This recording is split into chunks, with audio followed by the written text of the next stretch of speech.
Get rid of this. Speaker view. Maybe we should ping. Yeah, that'll work. That'll work. All right. So you're on the road, and that's a good place to be. It's a good place to Yes, be. it It's good to is. be moving. But in our last conversation, you discussed that there are 6 ways that family members or loved ones of a person who's in an abusive relationship can help that person.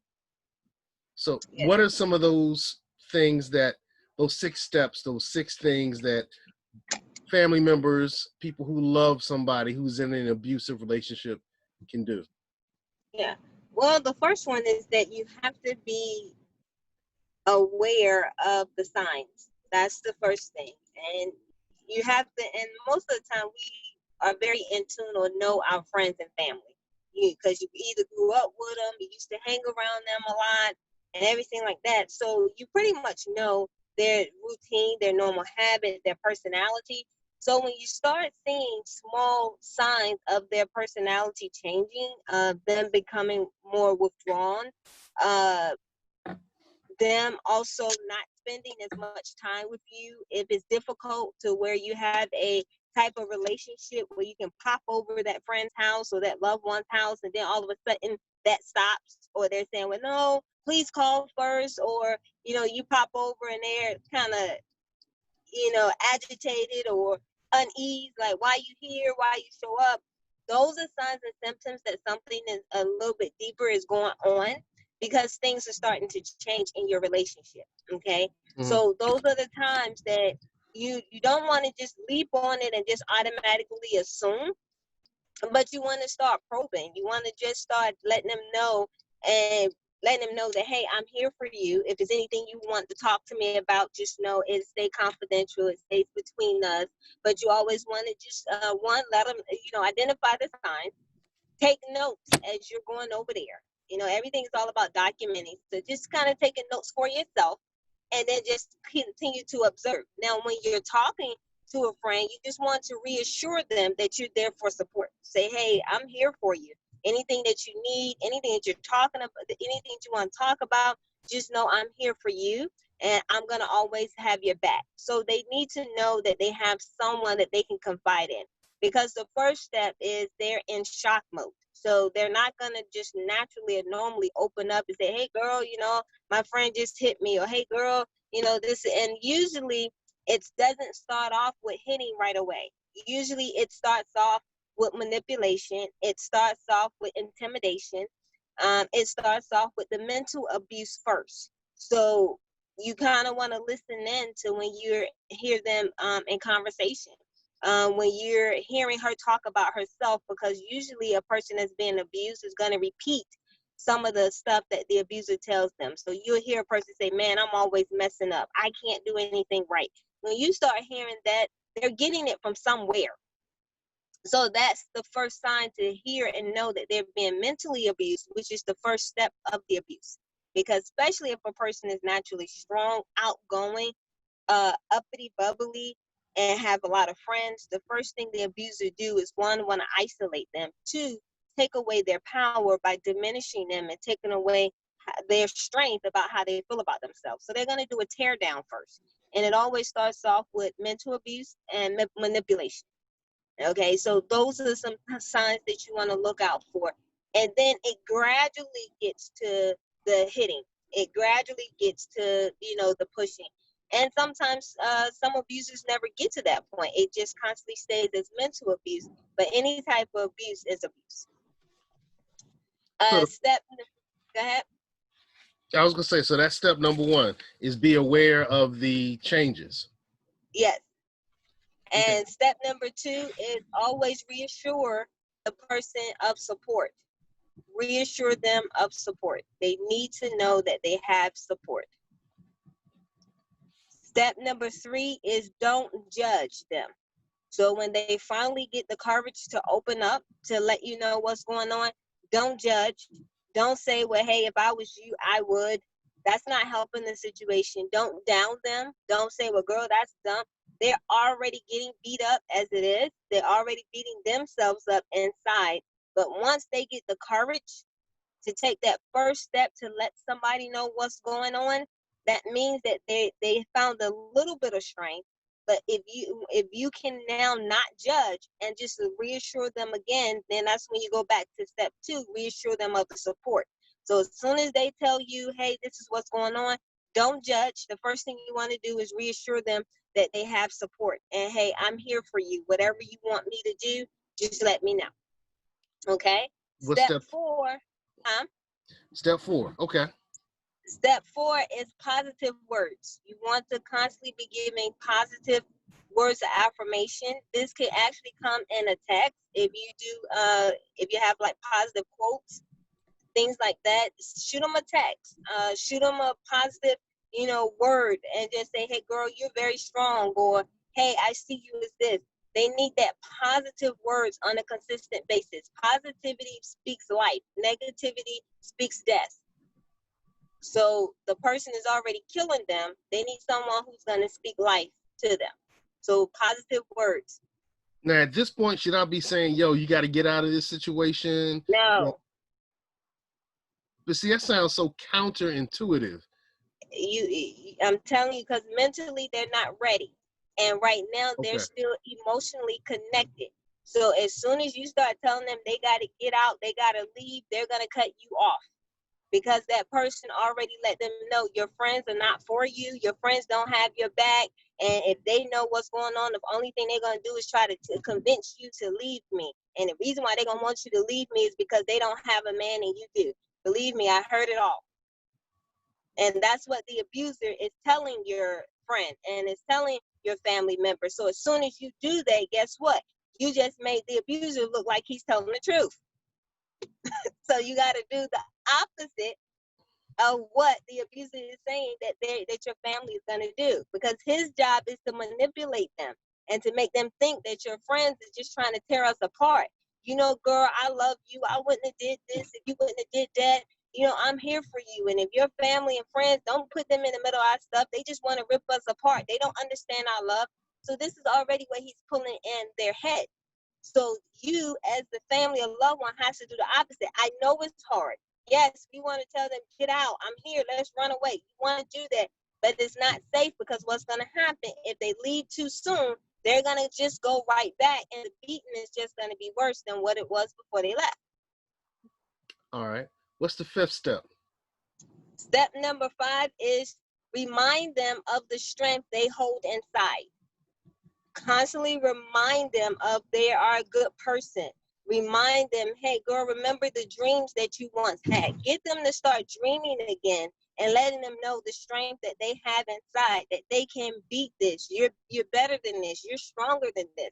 So you need to just remind them of the strength they have inside of themselves. How is that different from feeding and sharing positive and encouraging statements? The positive encouraging statements is just normally quotes. It's quotes that I know every day I get a positive quote that comes to my phone. So usually I'll share it. You might share them some good things that you probably heard, inspirational song that probably make, lift your spirits up. So positive words are just things that you probably heard. Now with the reminding them of the strength that they have inside, now you're talking to them more about themselves and what you see in them and how you believe in them. And this is what I see the gift that you have inside. Now you're painting the picture of how you view them so they can see it, because right now they don't see that. They're just seeing the negative picture of themselves that the abuser is painting to them. And I'm still not telling them to get the hell out. Nope. This sounds like it's taking too long.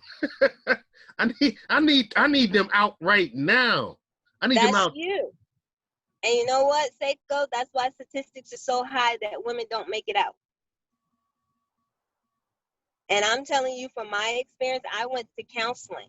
And I actually had one of my counselors who, when we went to marriage counseling together, and the counselor said, look, I'm going to have to do a session with you by yourself because it's something I need to tell you that's going to save your life. And so when I went back by myself, she said, look, she says that She said, as counselors, we have created a sheet that gives us signs and symptoms on how to identify a narcissist and at what level the narcissist is at. And she says out of 32 of those symptoms, she said your current husband holds 28 of them. She said he's the type of abuser that if you leave too soon because you are his security blanket, and if he feels like he's losing his security blanket, he is the type of person who will turn the gun and kill you, the kids, and then turn the gun on himself. So you have to know what type of abuser you're dealing with. It's not that simple to just get up and go, depending on that person's mindset. And even when I did leave, my ex-husband chased me down for 4 years. My youngest son, when he was in kindergarten, was in 5 different schools in kindergarten because I had to keep moving because he would find us and he would threaten us. So it's not as simple as this. This stuff is serious. And it's a life or death situation if it's not handled the right way. And sometimes restraining orders don't help. And in my situation, restraining orders did not help. And that's why my ex-husband didn't want to leave the city of Portsmouth, because he was a deputy sheriff and his dad was a deputy. So every time I called the cops, they see the bruises, but they swept it under the rug. I couldn't go nowhere for help. He never got charged. This was stuff that went under the rug. This was something his dad would say, hey, I'll take care of it. All right. So I am one of those people that is a victim of someone that's in authority position or in law enforcement, and you're at home getting abused and you have nowhere to turn to. All right. That's kind of sobering. What's the 6th step? The 6th step is keep the door open to them. Never let them know that, hey, you can't come here, or if this is the last time, I'm gonna let you back here if you go back to that person. Always keep the door open. Always let them know they have a place to come to when they're ready to leave. Never close the door, because once the abuser know that they don't have a place to go to, he's gonna use that to keep them trapped. So they need to know that they always have a place to come to. Hey, when you're ready to leave, I'm here. You and your kids can come stay with me. You can come. They need to know that they have a shelter, a place of escape. Once that door is closed and the abuser find out the door is closed, game over. You just killed them.